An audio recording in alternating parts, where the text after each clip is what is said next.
Episode 36, The Financial Mechanism of Control, Part 2.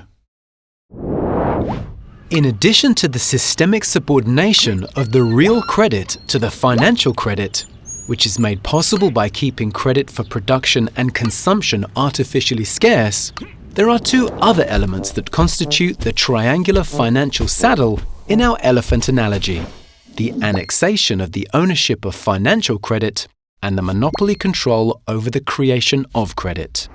To begin with, the banks implicitly claim the ownership of the financial credit which they create. This is why they only ever lend that credit. This too is a violation of the due relationship between the financial system and the real economy.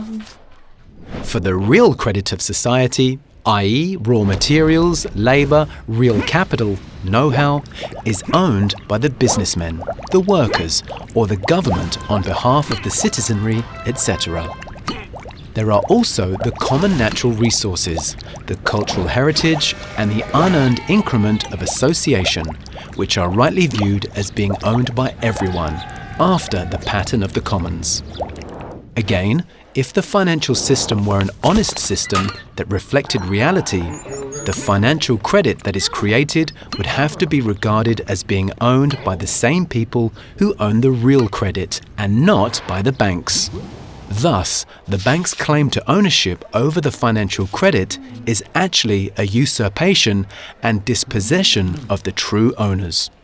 A nation's financial credit rightfully belongs to the nation, and therefore no nation should have to rent its money supply from private providers or from anyone else.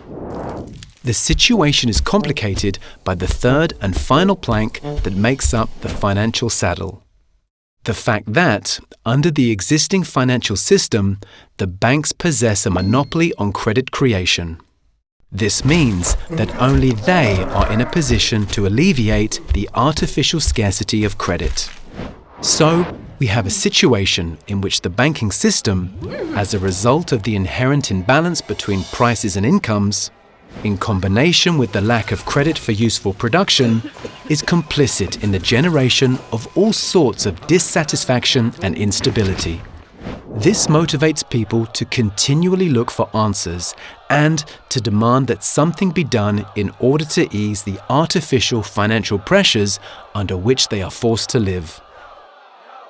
However, since the same banking system possesses a monopoly on the power to create credit and claims ownership of that credit, it will tend to issue credit to alleviate the scarcity only on terms which suit its own agenda, on terms which favor its own interests at the expense of the common good.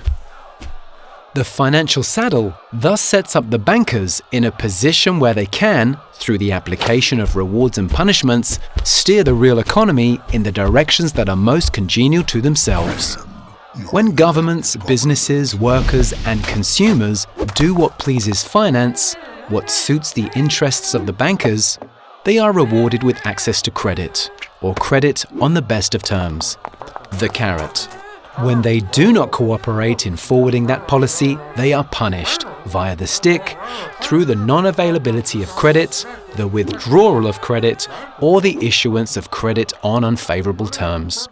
The current monetary system is thus exploitative in nature, forever transferring wealth, power, and privilege from the common citizenry to those who control the system, and, by extension, to those middle managers who serve the interests of that plutocracy. This animated series was sponsored by the Clifford Hugh Douglas Institute for the Study and the Promotion of Social Credit. For more information on Douglas Social Credit, please visit socred.org or thepeoplescredit.com.au. Be sure to like this video and please subscribe to our channel.